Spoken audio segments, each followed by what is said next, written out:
ప్రజా దర్బార్ కార్యక్రమం ద్వారా ప్రజలకు ఆయా సమస్యల పరిష్కారంపై తక్షణ చర్యలు తీసుకోవడం జరుగుతుందని పెందుర్తి నియోజకవర్గం ఎమ్మెల్యే పంచకర్ల రమేష్ బాబు స్పష్టం చేశారు. అనకాపల్లి జిల్లా సభవరంలో గల జనసేన పార్టీ కార్యాలయంలో జరిగిన ప్రజా దర్బార్ కార్యక్రమంలో ఆయన ముఖ్య అతిథిగా పాల్గొని ప్రజల నుంచి పలు సమస్యలకు సంబంధించిన అర్జీలు స్వీకరించారు. ఈ సందర్భంగా ఆయన మాట్లాడుతూ వచ్చే నెల నుండి తల్లికి వందనం, రైతు భరోసా, మహిళలకు ఉచిత బస్సు సౌకర్యం కల్పించడం జరుగుతుందన్నారు. ఈ కార్యక్రమంలో పలు శాఖల అధికారులు, నాయకులు పాల్గొన్నారు.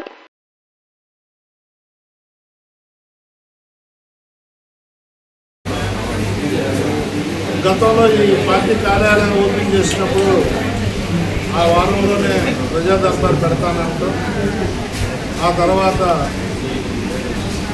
అమరావతి వెళ్ళటం, రాజధానిలో కొన్ని బాధ్యతలు ఉండటం వల్ల ఒక వారం 10 రోజులు అక్కడ ఉండటం, ఆ తర్వాత వచ్చిన తర్వాత కంటిన్యూగా జిల్లా యంత్రాంగంతో రివ్యూలు కానీ, ఇన్ఛార్జి మంత్రి పర్యటనలు కానీ ఏదైనా కానీ కొంత లేట్ అయింది.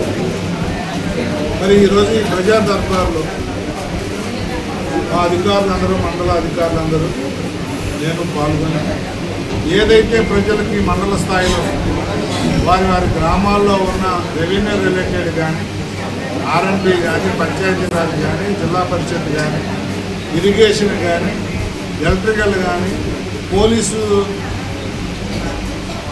వారితో అవసరాలు కానీ ప్రతి విషయం మీద కూడా వారిచ్చిన అర్జీని పరిష్కరించి ఏదైతే ఈ ప్రజా దర్బారు గవర్నమెంట్ గైడ్లైన్స్ ఏంటి అంటే మా స్థాయిలో, మా మండల స్థాయిలో, మా నియోజకవర్గ జిల్లా స్థాయిలో ఏ సమస్యలు అయితే పరిష్కరించి ఆ పై స్థాయి సమస్యలు ఏమన్నా కూడా సీఎం డాష్ బోర్డుకి పంపించమని చెప్పి మాకు ఆదేశాలు అన్నీ కూడా ఈ రాష్ట్రంలోనే ఈ 10 మాసాల్లో 11,900 అర్జీలు పంపించి ఈ రాష్ట్రంలోనే 5వ ప్లేసులో 175 నియోజకవర్గాల్లో ఉన్న నియోజకవర్గం పెందుర్తి నియోజకవర్గం. ఎప్పటికప్పుడు అర్జీలు రావగానే ఆ అర్జీకి ఎంత విలువ, విశ్వసనీయత ఉంది అంటే మేము పంపించిన 24 గంటల్లో ఆధార్ కార్డు, ఫోన్ నెంబర్తో పంపిస్తాము. మేము పంపించగానే సీఎం ఆఫీస్ నుంచి, సీఎం డాష్ బోర్డ్ నుంచి ఎవరైతే అర్జీ ఇచ్చారో వాళ్ళకి, ఆ సంబంధిత అధికారికి కూడా ఫోన్ రావటం, ఆ డాక్యుమెంట్ ఫార్వర్డ్ అవ్వటం, ఏదైతే డిపార్ట్మెంట్ నుంచి ఆన్సర్ వచ్చిందో అది చేసాము, చేయబోతున్నాము, లేకపోతే టైం తీసుకుంటాము, లేకపోతే ఇది అవ్వదు, ఏదైతే ఆన్సర్ వచ్చిందో దాన్ని మళ్ళీ అర్జీదారుడికి చెప్పి అర్జీదారుడిని ఫాలోఅప్ చేసే బాధ్యత కూడా సీఎంఓ తీసుకుంటాము. అంటే ఒక మహత్తరమైన కార్యక్రమం ఇది. ప్రజల్లో నమ్మకం, గౌరవం, ఈ ప్రభుత్వం పట్ల విశ్వసనీయత, ఈ ప్రభుత్వం పట్ల విలువలు పెంచే కార్యక్రమం ఇది.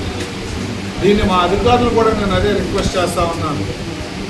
ఈరోజు ఇప్పటివరకు కూడా 110 అర్జీలు వచ్చాయి, ఇంకా 20 పెండింగ్ ఉన్నాయి. మొత్తం ఈ 2 గంటలకు 3 గంటలకు 130 అనుకుంటున్నాము.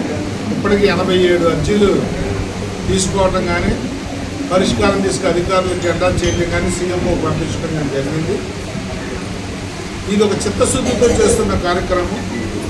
మీ మీడియా మిత్రులు కూడా కోరేది ఏంటి అంటే నెక్స్ట్ మంత్కి వచ్చేసరికి వాళ్ళకు వచ్చిన రెస్పాన్స్ సీఎంఓ నుంచి కానీ, అధికారుల నుంచి కానీ, వాళ్ళకు వచ్చిన ఫోన్లు కానీ, వాళ్ళని పర్సూ చేసే విధానంగా చూసినట్టున తప్పకుండా ఇంకా పెరుగుతాయి. జరుగుతున్న పనులనే నమ్మకంతో కూడిన కార్యక్రమం ఇది.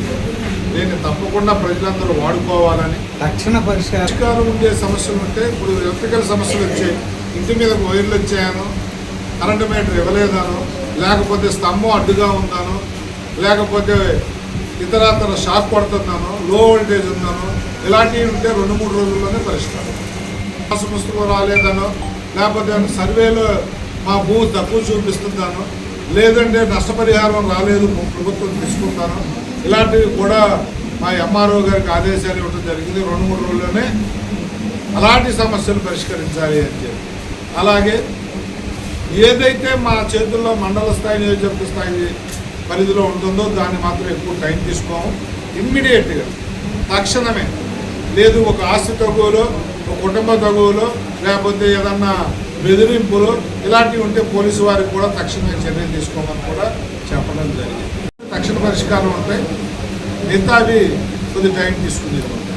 ఏదేమైనప్పటికీ పరిష్కారం అయితే తీసుకుని తీరుతామని చెప్పి తెలియజేస్తూ, బిఫోర్ ఎలక్షన్స్ గతంలో కక్షపూరితంగా రాజకీయ పార్టీ సభ్యులని వాళ్ళని టార్గెట్ చేసి పెట్టిన కేసులు ఉన్నాయో అవన్నీ కూడా పరిశీలిస్తూ ఉన్నాం. అవన్నీ కూడా పత్రికాముఖంగా అన్యాయంగా పెట్టిన కేసులు ఎవరైనా ఉంటే రండి, రీ ఎంక్వైరీ చేయిస్తామని చెప్పడం జరిగింది. కొంతమంది వచ్చారు, రీ ఎంక్వైరీ చేయించాం, కొన్ని తీసేయడం కూడా జరిగింది. అయితే చాలా వరకు కోర్టు పరిధిలోకి వెళ్ళిన కేసులు, పోలీసు పరిధి దాటి కోర్టు పరిధిలోకి వెళ్ళిన కేసులు మేము కూడా ఎవరూ ఏం చేయలేం. అది కోర్టులోనే ఫాస్ట్గా తీర్పు వచ్చే విధంగా ప్రయత్నం చేయడం తప్ప ఆ కేసులు అయితే మేము కూడా చేయగలిగిందే ఉండదు. కక్షపూరితంగా పెట్టిన కేసులను పరిశీలిస్తామని గతంలోనే చెప్పాం. ప్రతిరోజు మా దగ్గరికి వస్తున్న వాళ్ళకి చెప్తున్నాం. అవన్నీ పరీక్షలను తీసుకుని ఆలోచన చేస్తాము. మరి ఈరోజు ఇక్కడితో పాటు రేపు పొద్దున్న పరవాడలో ఉంది,